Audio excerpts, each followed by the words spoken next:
Greetings, sunshines and sunnies. It is I, Queen J Lotus, Pimp Sunkiss, coming at y'all right quick, right fast, maybe, with some messages from Aries, energy and or being, because there is a god by the name of Aries. The energy, the being of Aries can also be thought of as in like different spiritual beings and such, the energy, all that, okay?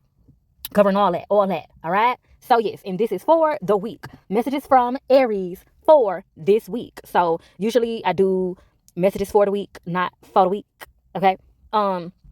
This week I was led to do it a bit differently because usually I would do the reading and have it posted by, Monday or Tuesday.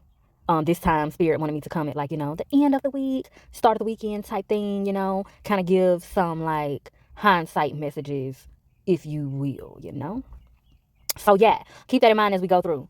So I'm gonna reiterate it again. Messages from Aries for this week, which is today is April 11th, and it is Friday.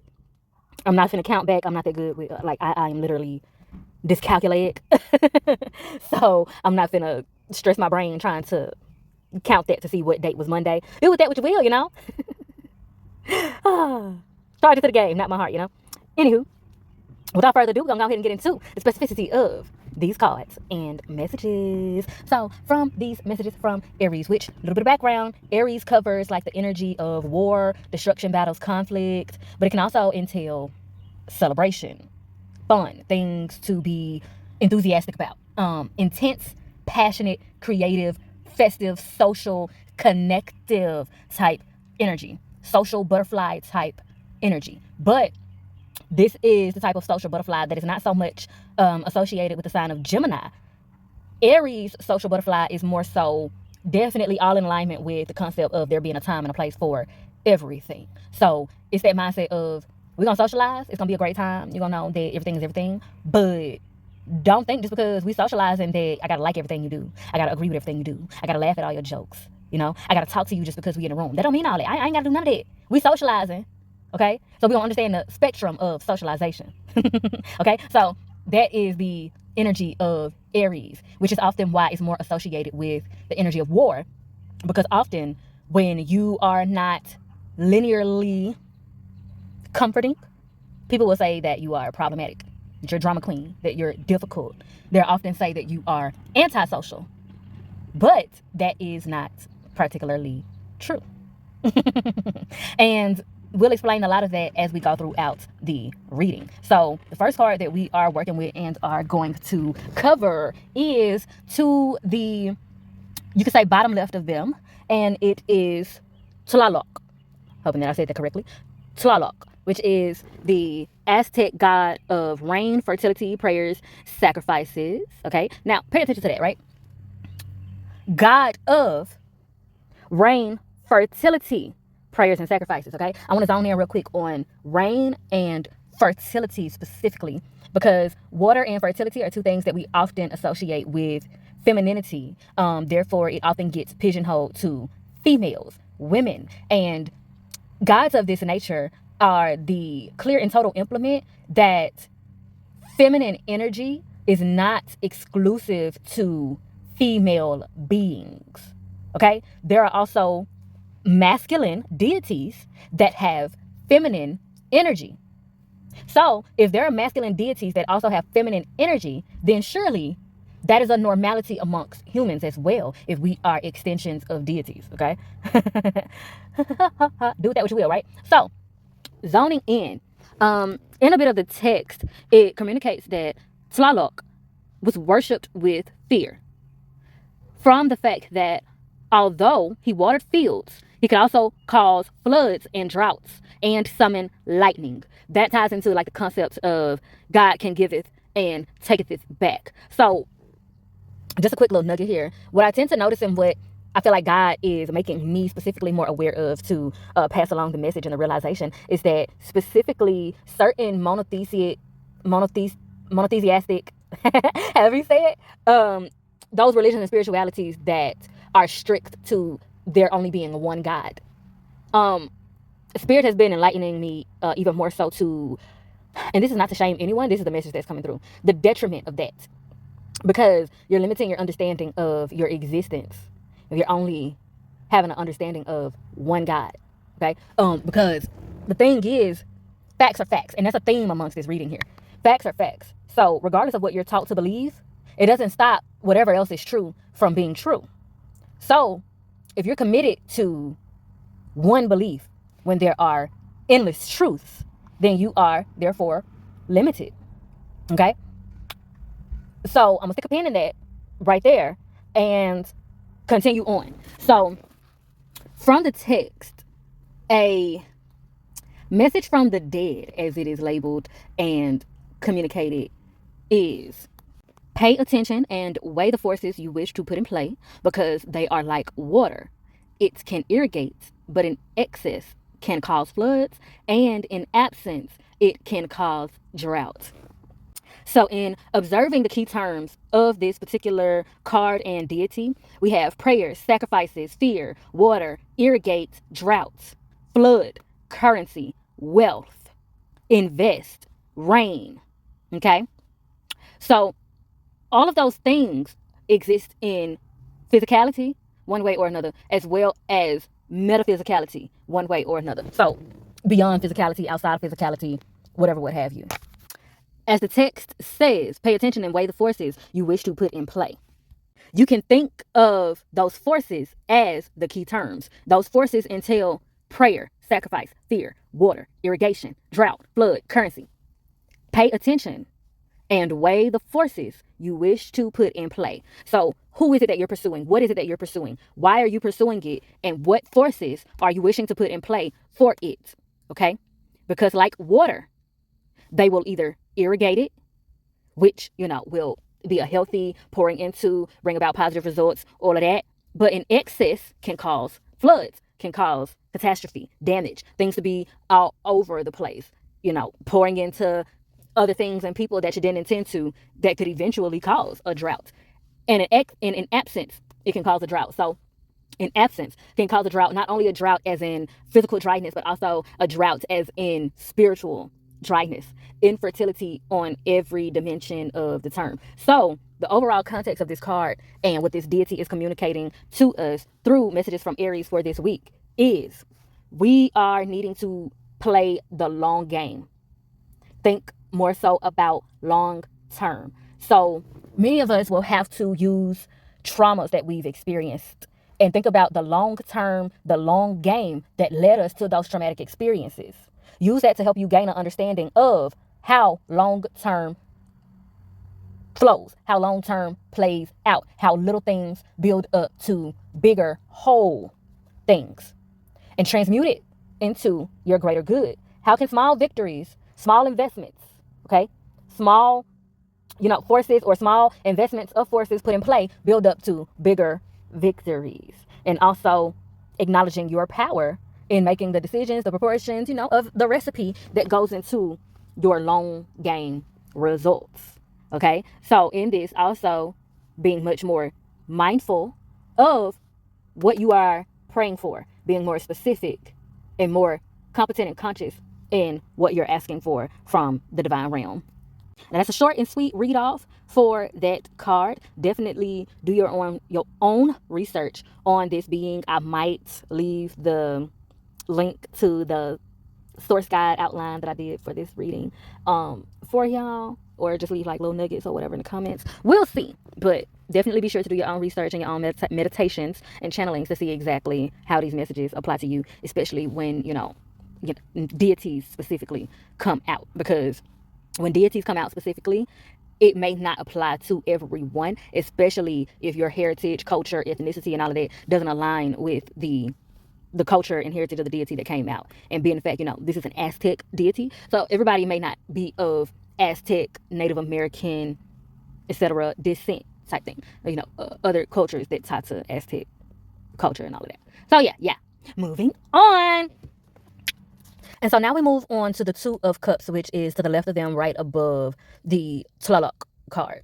And that Two of Cups is tapping into with the messages from Aries for this week. That Two of Cups is about being more mindful about who we're partnered with. So a recurrent theme I've noticed amongst a lot of readings and such that I've been doing, amongst just observing, other people's lives, from regular people, my friends, my own celebrities, all of that, is that a lot of people are losing a lot of long-term friendships and relationships and gaining new relationships and friendships and such. And a lot of people that have been in long-term friendships and relationships, their friendships and relationships are going through a lot of different changes and transitionings, and they're having to learn how to deal with those things and just learning to navigate the changes and transformations overall. So that's what this Two of Cups is coming in to communicate, because a lot of us are having to filter out our conditioning from our higher self. So into the blessings and the new cycles that we're coming into that are rewards of us breaking cycles and overcoming battles and things of that nature, there's internal conflict because our conditioning is not in agreement with that.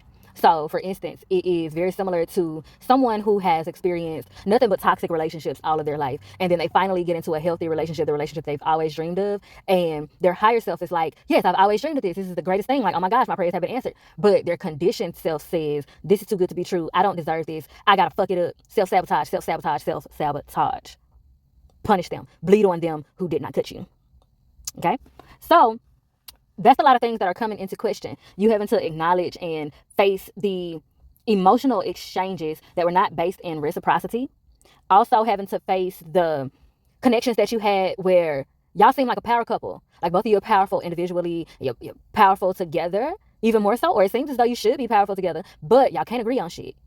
Y'all steady fighting, y'all steady bickering. It's steadily a competition when y'all should be working together. So that is coming into terms with Spirit is saying a lot of people are having to accept and evaluate that someone who it seems like it would be the perfect power couple combination, but y'all do not share values. Y'all don't share principles. Y'all don't share enough of the same beliefs for it to work in an actual power couple dynamic. Y'all would just be powerful foes who have good passionate sex, but eventually will destroy each other and will destroy the people and things around you. Going back to understanding long term how little things build up to something bigger. And so, shout out to Bundy Blue, because I heard her say the statement earlier in the video that I was watching of hers. Deaths of 1,000 cuts. Where, okay, yeah, it's a bunch of little cuts. And at first it don't seem like nothing. But they build up to the point that it fucking kills you. Okay? So, do with that what you will. Be honest about what is not in alignment. And that segues us perfectly to the Queen of Cups, which entails divine feminine, the element of fire. It is particularly on the evolved side. Now, the Queen of Cups, divine feminine fire, entails heavily dark feminine, which is not to be confused with toxic feminine, okay? Dark feminine and toxic feminine are two different things. Dark feminine ends up being used interchangeably by ignorant, weak people. I'm sorry, I'm calling the thing a thing. Sorry, not sorry.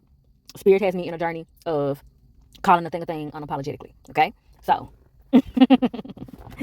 weak mentalities interchange dark feminine and toxic feminine. They are not the same thing. Dark feminine is what I've heard Iyanla Vanzant described as the bitch in you, specifically women, when she's using that terminology. She described that all women have an inner bitch, and you need that bitch. That bitch don't ever need to be silenced. That bitch don't ever need to be shamed. That bitch don't ever need to be apologetic, because when that bitch comes out, that bitch has a purpose and a passion to fucking fulfill. And in a spiritual sense, we can observe that bitch as, no disrespect, but the deity, the goddess who is Sekhmet, which could be considered the dark feminine alternative to Hathor.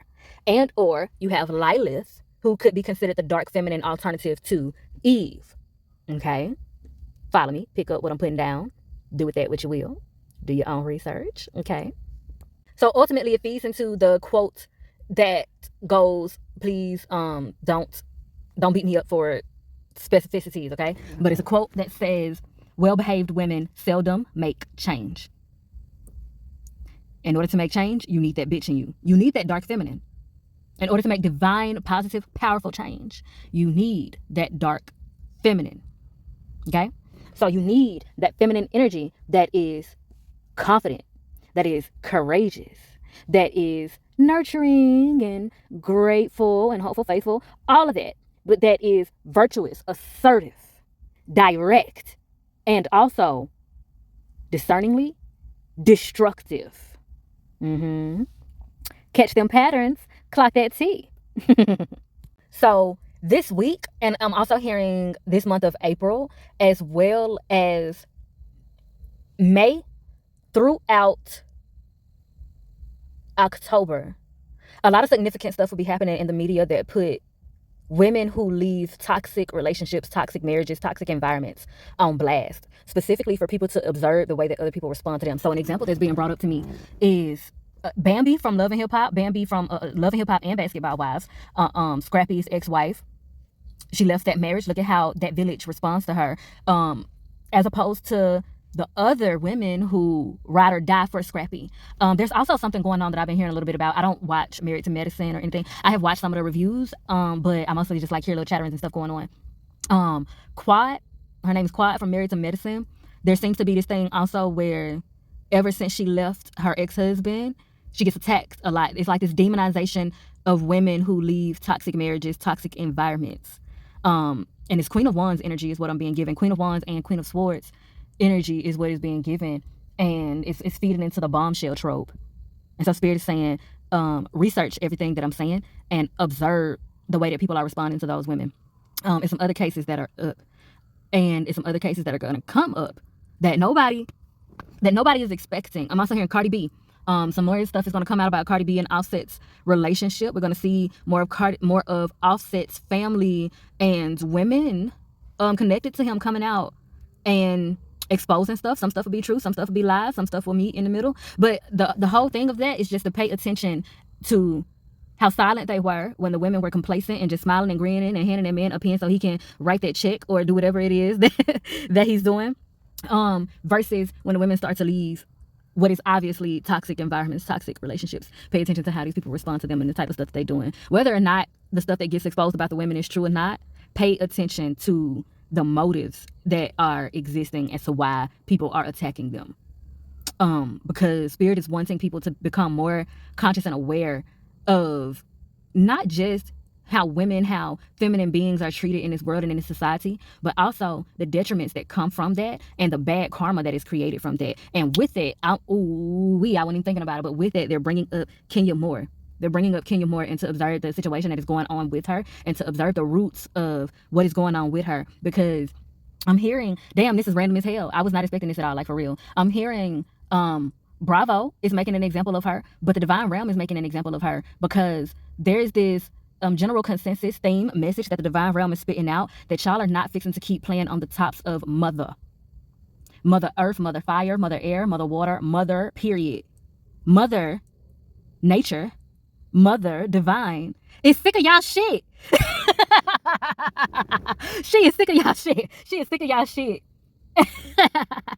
Oh shit. And with that being said, I'm gonna go ahead and segue into these other cards because she said, baby, I need my own video.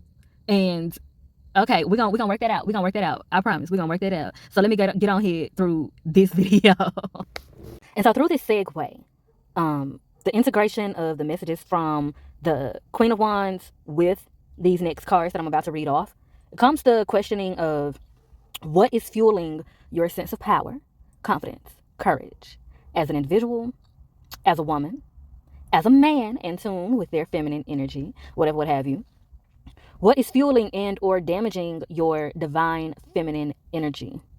What examples have you had of women leadership, of others, and of themselves, such as, for example, something I notice a lot is a lot of people have mothers that are very good at pouring encouragement into, everyone else. Like, they have the answers for everyone else's life, but when it comes to navigating their own, they're at a loss. They lack self-awareness. They make terrible, stupid decisions, foolish decisions that are beneath them and all of that.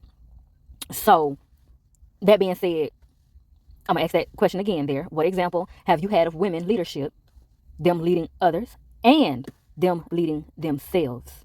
Okay. And then there comes the statement of facing who you are evolving into unapologetically. Meaning, a lot of people who are dealing with losses of relationships or losses of what you knew things and people to be and relationships to be, you need to face who you are evolving into unapologetically, which means this is tied to that scripture where the woman is told to move forward and don't look back, or else she gonna turn into a pillar of salt. It's tied into that scripture. So proceeding forward vigorously without looking back. Now, that's not to say be unrealistic and try to condition yourself to forget absolutely everything that you ever experienced, every person that was in your life. But no, that's not what he's saying. Remember without investment. Okay? Every memory does not require investment. You can remember without investing. Do with that what you will. Now, we get into the love and money card that is at the top, and it is in reverse. It is the distraction card. It's in reverse, like I said, so we focused on the reversed message, which says, I was naive to think that fleeting affairs could ever take the place of a genuine connection, distracted and nearly causing irreversible mistakes. So within this week, a lot of people are having realizations about things that they invested in the past, or things that they have been invested in, and realizing, shit, what the fuck was I doing that for? I really need to be over here doing this. And this is also a message that's tied into a previous reading that I did that was talking about, I think it was about divestments. The reading is divestments for the month of April. That's on my channel. So you can tap in if you will. I may leave the link in the comments if I get to that point. But in that reading, if that's the reading, if I'm remembering it correctly, it spoke a lot about people having the privilege of witnessing people experiencing their karma, or people coming back to them on some, yo, you told me so, or them having rightful and reasonable I told you so moments type shit. So this is also tied to that. A lot of people within this week have either had and or over the weekend, you're going to experience someone or some people coming to you like, yo, you told us such and such was gonna happen. We were blinded by what we thought ought to have been the truth, and we shitted on you when you was trying to warn us, and that's our bad. Like, damn, my bad. Like, fuck, you was right. So that type shit is on the horizon for some people. So that's a reoccurring message that's just come back out. Also with that though, is to humble yourself and remember times where it took a little extra dip on the chip for you to learn something that it seemed like everybody else grasped so easily. Okay? Again, do with that what you will. The number 3 is on that card, which is, it's a number of a lot of things, but Spirit wants to emphasize it being the number of creation in this particular case. The next card we have is Puppet. It is also in reverse. It says, I don't care what it takes, how long it takes, who I upset. I'm cutting the strings and taking back my life. So that is going to apply differently for each individual. For some people, it's going to mean exactly that on the surface. For others, it's going to have an even deeper interpretation. Overall, it ties into what was already said. Face who you are evolving into unapologetically. And in order to do so, you're going to have to acknowledge and reevaluate what have you been a puppet to. And for some people, you're having to acknowledge that some things and some people that you've been passionate about, that passion has made you a puppet. So it's a cautionary tale and warnings about being a puppet to your passions. To say, don't be a puppet to your passions. So that being said, without elongating this video and reading any more than it already is, and to also be obedient to the divine realm. Observe actors and actresses specifically, because Spirit is saying those are the artists that are the most vulnerable to becoming puppets to their passion, as well as musicians, specifically those who write and perform. Okay, I'm gonna leave that right there. It's more that I want to say, but Spirit said leave that right there.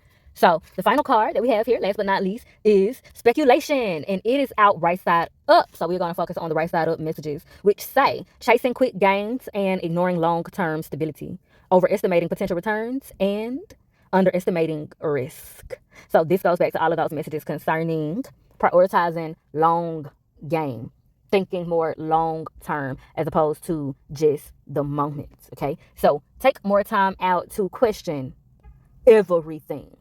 All the while, in your spiritual hygiene, be sure to meditate and pray for discernment for the sake of balance. Balance will keep you from too much of anything being a bad thing. Okay, because even if it's good, even too much good shit, excess good stuff can be bad. Okay, and that is literally, that takes us back to square one. That literally takes us back to square one, to the first card, that talks about pay attention and weigh the forces you wish to put in play because they are like the water. It can irrigate, but in excess can cause floods. And in absence, it can cause droughts. And with all that being said, child, if I do say so myself, honey, I have milked this cow dry, and I'm thoroughly appreciative for the exchange of vibes. And if you're feeling synchronized, please do me a divine design and like, share, and subscribe so that you could be one of the first to be back through these queenly qualities fault next time. And be sure to bless that comment section with your questions and conversations. And as always, I bid you in all ways like love, healing, and liberation. Emphasis on liberation. Mwah.